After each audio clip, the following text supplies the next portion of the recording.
Linus Simplify ist eine Lösung zur automatischen Vereinfachung von SolidWorks 3D-Modellen. Vereinfachte Modelle werden aus verschiedenen Gründen benötigt. Leistungssteigerung durch Datenreduktion, zum Erstellen von Layouts, Web- und VR-Grafiken, aber auch zum Verbergen von konstruktiven Details, um ihr geistiges Eigentum zu schützen, wenn sie Dateien mit anderen teilen. In diesem Szenario vereinfachen wir eine Baugruppe, um sie mit anderen Parteien zu teilen. Wir wollen das Modell verschleiern, um Reverse Engineering zu verhindern und um das geistige Eigentum zu schützen. Dafür entfernen wir unnötige Details, Komponenten und Funktionen und frieren Features ein. Die Ausgabedatei ist eine Teiledatei mit einer minimierten Menge an dummen Volumenkörpern. Wir wollen diese Baugruppe vereinfachen. Sie enthält verschiedene Typen von Komponenten, wie etwa Schweißteile, Toolbox-Komponenten sowie Blechmodelle. Um den Vereinfachungsprozess zu beginnen, starten wir Linus Simplify im SolidWorks-Menü. In den Einstellungen legen wir den Vereinfachungsfaktor fest und wählen das Suffix für die Ausgabedatei. Dafür können wir Werte der Dateieigenschaften verwenden.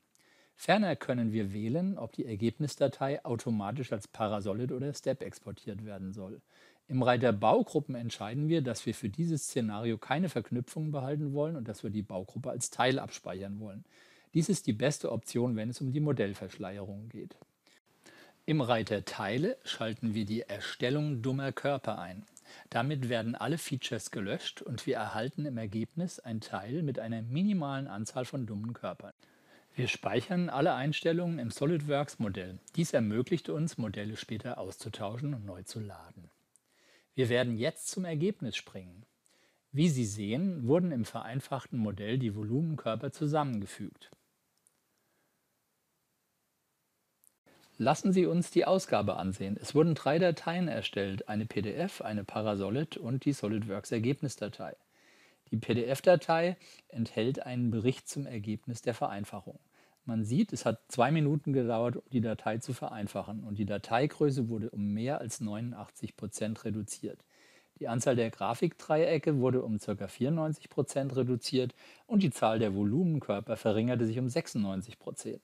Die Anzahl der Flächen wurde um 82% reduziert und die Zahl der Komponenten verringerte sich um mehr als 99%.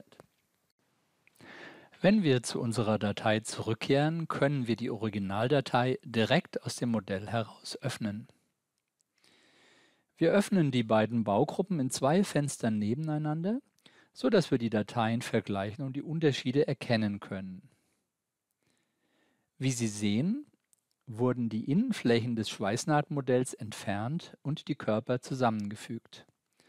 Es wurden alle Blechfeatures entfernt und auch die Toolbox-Komponenten fehlen hier in der vereinfachten Baugruppe. Man kann sehr gut erkennen, dass die Vereinfachung rundweg geglückt ist und in der vereinfachten Baugruppe kein Know-how mehr unbeabsichtigt die Firma verlässt. Diese Baugruppe können wir bedenkenlos mit anderen teilen, wie es die Intention dieses Szenarios war. Vielen Dank fürs Zuschauen. Bitte klicken Sie auf Daumen hoch, wenn Ihnen das Video gefallen hat und abonnieren Sie weitere Videos.